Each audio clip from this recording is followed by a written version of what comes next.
Kita sudah terhubung dengan peneliti Pusat Kajian Anti Korupsi Universitas Gadjah Mada, Zainur Rohman, dan penyidik KPK tahun 2013-2021, Yudi Purnomo, melalui sambungan virtual.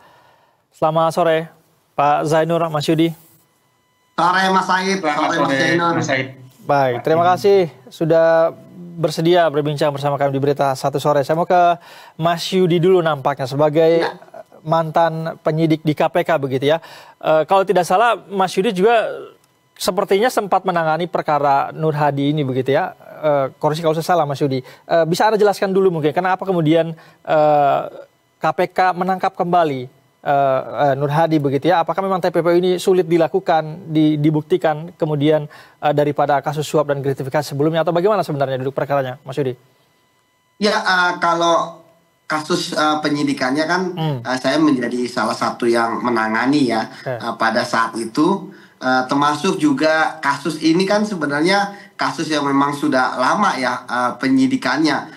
Saya melihat bahwa dari kasus yang pertama yang sudah vonis, yang sudah berkekuatan hukum tetap, ya kan tidak ada yang masalah terkait dengan hasil penyidikan dari penyidik ya, bagaimana sudah divonis bersalah. Namun kan yang menjadi hal yang menjadi banding dan kasasi KPK kan terkait dengan 83 miliar itu ya. Memang ini putusannya menarik dan mungkin ini jadi satu-satunya ya, di mana diputus bersalah tapi uang penggantinya itu ya tidak dibebankan. Ini kan sangat menarik ya. Itu yang pertama. Tapi kan itu sudah inkrah lah. Kemudian untuk kasus yang kedua, ini kan juga terkait dengan aset-aset yang sudah dilakukan investigasi ya oleh KPK dalam kasus Pak Nur Hadi ini ya, di mana ya tentu KPK kemudian berhasil menemukan adanya dugaan selain TPPU kan juga harus ada tindak pidana asal juga ya, tindak pidana korupsinya. Dan itu kan juga sudah KPK temukan. Jadi ini sebenarnya adalah kasus baru yang terlepas dari kasus yang sudah vonis. Jadi kalau kasus yang sudah vonis kan itu kan selain dari Hendra Sunyoto ya, juga ada beberapa yang lain ya. Penerimaannya itu sudah clear lah. Nah sekarang ini kan ada kasus tindak suap baru gitu ya, ada tindak pidana asalnya dan ada TPPU-nya. Dan saat ini saya melihat KPK, Mas Said, ingin menuntaskan kasus ini ya, supaya segera dibawa ke persidangan, dan tentu dengan cara menangkap dan juga menahan Pak Nur Hadi ini dianggap sebagai satu strategi yang tepat, apalagi kan yang bersangkutan akan bebas ya, bisa jadi bebas bersyarat gitu ya, artinya kan berada di luar lapas ya. Artinya dengan proses penangkapan ini kan supaya bisa jadi penyidik melihat jangan sampai nanti seperti yang sebelumnya kan Pak Nur Hadi kan sempat DPO ya hampir 1 tahun ya. Artinya tentu dengan adanya Pak Nur Hadi ditangkap kemudian ditahan gitu ya dan ditaruh di lapas lagi ya, tentu penyidik berusaha agar dia di dalam pengawasan penyidik. Tapi yang ruginya adalah bahwa penyidik hanya punya waktu 4 bulan ya untuk menuntaskan kasus ini, karena masa tahanannya kan 4 bulan gitu kan untuk kasus TPPU seperti itu, Mas. Tapi ya, saya berharap bahwa ini momentum KPK untuk menyelesaikan kasus Pak Nur Hadi juga, karena ini kan termasuk penegakan hukum juga ya, bahwa jangan sampai tadi terlalu lama juga Pak Nur Hadi menjadi tersangka seperti itu, dan KPK segera membawanya ke sidang pengadilan seperti itu. Oke, saya mau ke Mas Zainur. Mas Zainur, Anda mungkin memiliki catatan tersendiri berkaitan dengan kasus ini. Dan kalau kita lihat juga pernyataan dari kuasa hukum Nur Hadi ini mengatakan bahwa ini adalah pelanggaran hak asasi manusia katanya. Baru saja sehari lepas ditangkap lagi. Bagaimana tanggapan Anda, Mas Zainur? Ya, memang kalau dalam konsep hukum idealnya ketika terjadi konkursus realis atau ada beberapa tindak pidana yang dilakukan, itu idealnya memang dilakukan penuntutan secara bersamaan ya. Kemudian dilakukan penggabungan perkara. Tetapi kan permasalahannya untuk perkara TPPU-nya sendiri waktu itu masih berjalan, belum sampai kepada kesimpulan untuk menaikkan ke tahap penyidikan dan menetapkan seseorang menjadi tersangka. Tentu kalau tahap penyidikannya baru sekarang timbul tersangka, maka ya tidak mau memang penetapan tersangkanya dilakukan saat ini gitu ya. Nah, kalau kita baca dengan kacamata yang lebar, ini kasus sebenarnya adalah kasus mafia peradilan, ya, yaitu ketika ex sekretaris Mahkamah Agung diduga menerima berbagai suap gratifikasi terkait dengan pengurusan perkara gitu ya. Nah, perkara tindak pidana korupsinya sendiri itu bisa dikatakan belum cukup memuaskan gitu ya bagi JPU, apalagi bagi publik gitu ya. Tuntutannya 12 tahun tetapi vonisnya adalah 6 tahun. Yang lebih problematik bukan sekadar soal ini lama masa pidananya hanya separuh, tetapi yang lebih dituntut oleh publik adalah bagaimana agar harta hasil kejahatan itu dapat dirampas untuk negara. Nah, inilah titik tolak dari permasalahan ini, yaitu ketika JPU KPK meminta agar uang 83 miliar itu dijadikan sebagai uang pengganti, diserahkan kepada negara, tetapi kemudian oleh majelis hakim hanya dihitung 35 miliar gitu ya. Sisanya ada sebagian yang dianggap oleh majelis hakim sebagai fee advokat gitu ya, karena ada salah satu keluarga Nur Hadi yang memang berprofesi sebagai advokat. Nah, ini kan penuh dengan tanda tanya begitu ya. Apa iya ini adalah fee advokat gitu ya? Fee advokat memang sebesar itu kan sesuatu yang tidak wajar, apalagi dilihat dari track record advokatnya Mas Said. Sehingga menurut saya kasus TPPU-nya ini akan dapat berkontribusi untuk membuat jelas gitu ya, betapa ternyata hasil kejahatan itu telah serupakan dengan berbagai bentuk harta yang kemudian disembunyikan, kemudian dialihkan. Nah, ini harapannya nanti dapat merampas seluruh harta hasil kejahatan yang diperoleh oleh Nur Hadi selama ini. Karena sekali lagi Nur Hadi ini kan ini sebenarnya bukan hakim ya.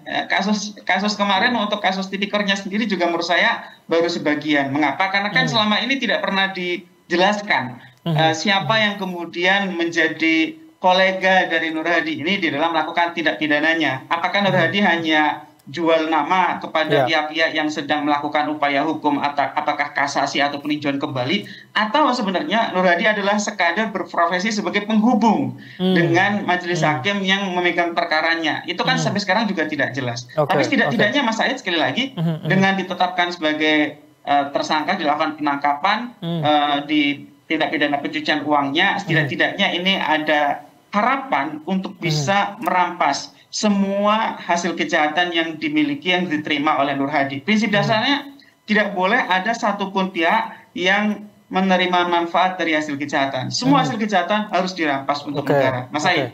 Oke, baik.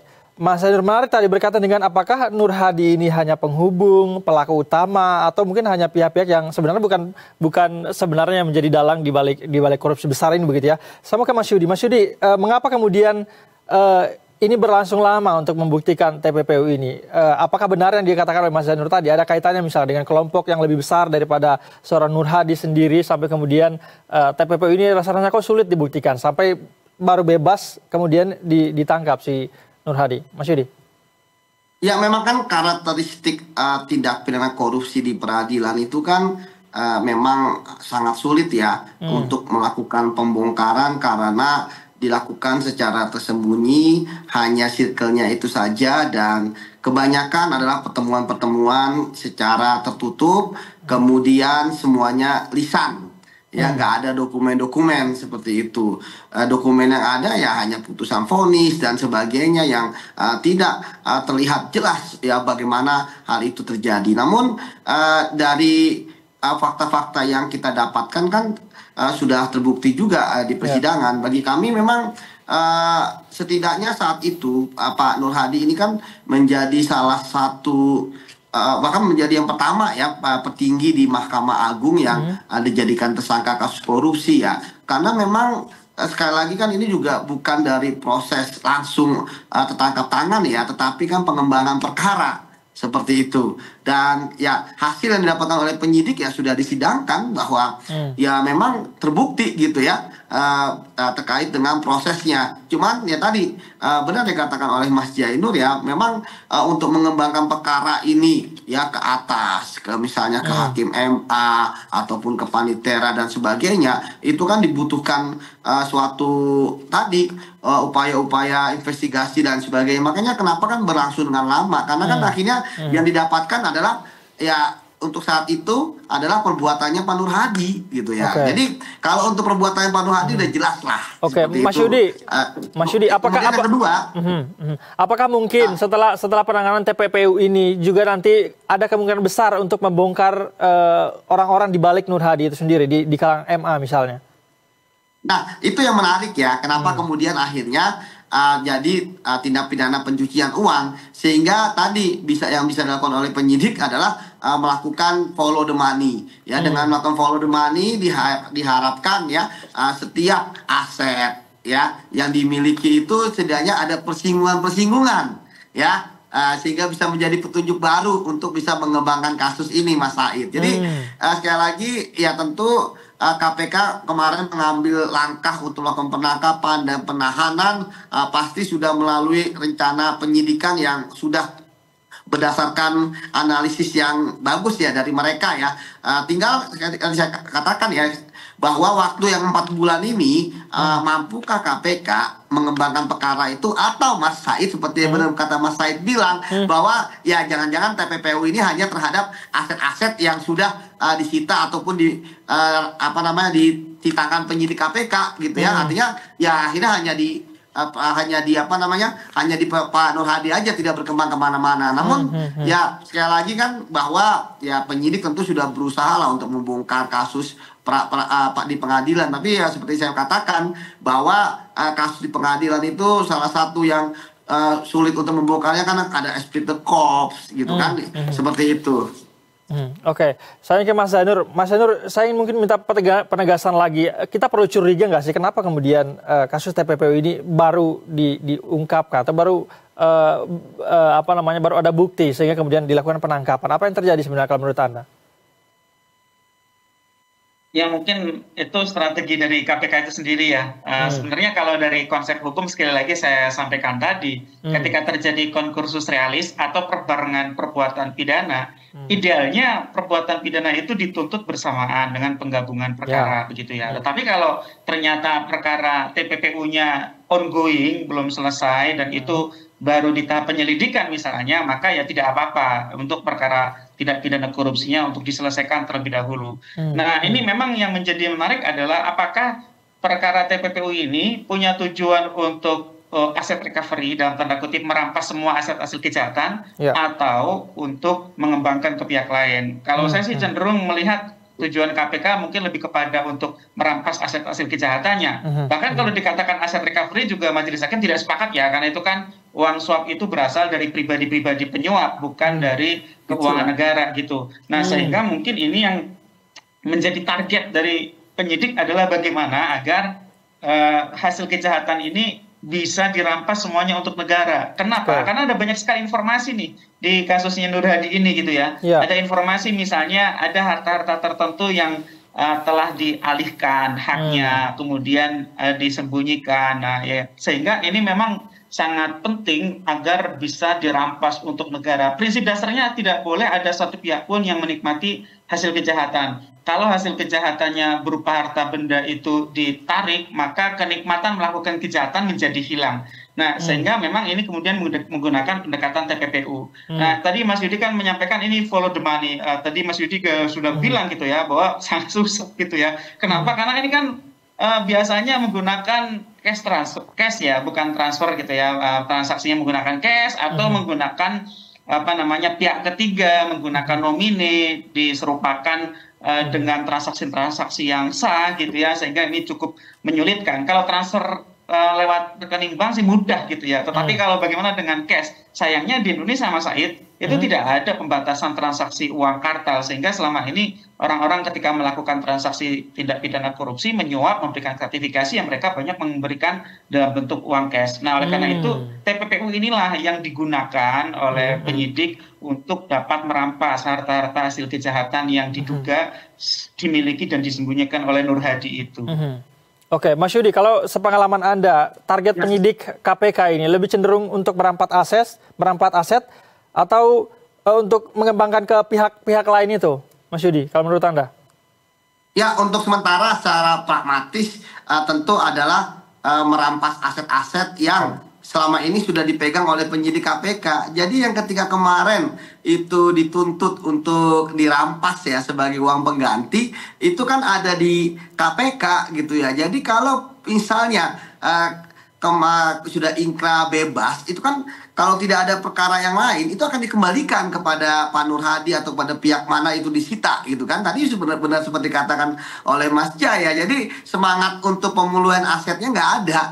Jadi kalau sampai saat ini saya merasa bahwa ini lebih banyak ke masalah 83 miliar tersebut, sehingga 83 miliar tersebut bisa dirampas. Karena memang aset-aset 83 miliar itu kan sudah berubah ya, bukan hanya atas nama Pak Nur Hadi ataupun keluarganya, tapi juga sudah atas nama orang lain gitu ya, entah itu layeringnya jual beli ataupun ini dan sebagainya. Jadi ya kita tunggu saja bagaimana KPK mampu untuk membuktikan satu persatu ya aset-aset yang sudah disita tersebut, karena kan ini kan kita mengulang lagi gitu ya, untuk membuktikan di pengadilan. Dan tentu Pak Nur Hadi juga pihaknya sudah men-challenge ya, akan men-challenge ya terkait dengan aset-aset tersebut, seperti itu Mas Haid.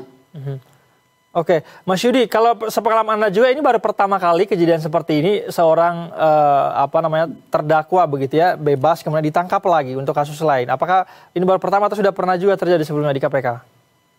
Saya lupa, tapi kalau saya tidak salah kan ada lagi kasus yang lain ya, yang juga sama gitu ya. Kenapa sih kemudian KPK kemarin itu melakukan penangkapan? Ya saya pikir bahwa ketika proses ini berjalan, ya, memang seharusnya KPK menyelesaikan ya sebelum yang bersangkutan keluar kasus-kasusnya. Namun kemudian kan kita lihat ternyata kan belum tuntas juga. Makanya kemudian tadi saya katakan ini adalah satu strategi KPK supaya Pak Nur Hadi tetap di dalam pengawasan mereka, yaitu ada di lapas seperti itu. Tapi sekali lagi memang ada batasan waktunya, yaitu 4 bulan. Selama 4 bulan itu ya harus ngebutlah KPK, karena kan selain membuktikan TPPU juga harus membuktikan tindak pidana asalnya, ya kan, yaitu perkara suap lagi yang ditangani oleh KPK ini, yang selain dari yang sudah divonis ingkrah. Karena yang divonis ingkrah kan selain dari kasusnya Hendra Sunyoto ya, ada kasus PT MIT gitu ya, kan juga ada beberapa perkara lain. Jadi ya menurut saya perkara tindak pidana asal dibuktikan, TPPU dibuktikan, ya kita lihat saja apakah KPK mampu merampas kurang lebih 83 miliar ya minimal yang ada di putusan sebelumnya yang yang tidak jadi uang pengganti. Seperti itu, Mas. Oke, baik. Tadi Mas Yudi mengatakan secara pragmatis kayaknya begitu ya, penyidik ini targetnya adalah merampas aset itu tadi yang 83 miliar tadi. Kalau Mas Zainur, menurut Anda idealnya seperti apa? Apakah tindak lanjut ini sebaiknya menjerat mungkin juga para pelaku-pelaku lainnya, atau hanya fokus kepada mengejar aset saja? Idealnya seperti apa menurut Anda, Mas Zainur? Ya, kalau bicara ideal tentu publik mengharapkan pembersihan di internal MA itu baru bisa akan terjadi kalau jejaringnya itu bisa diruntuhkan gitu ya. Sekali lagi ya, saya ragu kalau Nur Hadi ini hanya sekadar jual nama gitu ya. Misalnya dia menawarkan kepada pihak-pihak yang punya perkara di MA, lewat saya, nanti saya urus kepada hakim-hakim pemegang perkara. Saya ragu gitu ya. Sehingga bahkan kan ada kasus di MA ya, ada kasus Hakim Agung Ghazal Basaleh, ada kasus Hakim Agung Dimyati gitu ya, yang terjerat tindak pidana korupsi dan tindak pidana pencucian uang gitu ya, karena jual beli perkara. Nah, kasus yang sama Mas Said itu kan terjadi di Zara Frikar gitu ya. Zara Frikar ini lebih besar lagi, 1 triliun gitu ya, ada uang di bawah bantal 1 triliun gitu. Nah, bayangkan bagaimana untuk membuktikan uang itu dari mana saja. Susah sekali karena pemberiannya cash. Pemberian cash itu susah untuk dilacak. Hanya bisa misalnya memulihkan komunikasi digital dengan melakukan digital forensik, meminta informasi dari saksi-saksi gitu ya, juga mungkin dengan alat-alat bukti yang lain, tetapi itu sangat terbatas. Sehingga sebenarnya memang ini KPK menangani TPPU-nya Nur Hadi, kemudian Kejaksaan menangani TPPU-nya Zulfikar, itu sebenarnya dua hal yang sama gitu ya, sebagai upaya untuk bisa, yang pertama adalah merampas hasil kejahatan, yang kedua diharapkan juga dapat menelusuri siapa saja jejaring di antara hakim-hakim agung beserta juga person lain di Mahkamah Agung yang terlibat di dalam jual beli perkara, karena kan mereka itu yang mengatur gitu ya.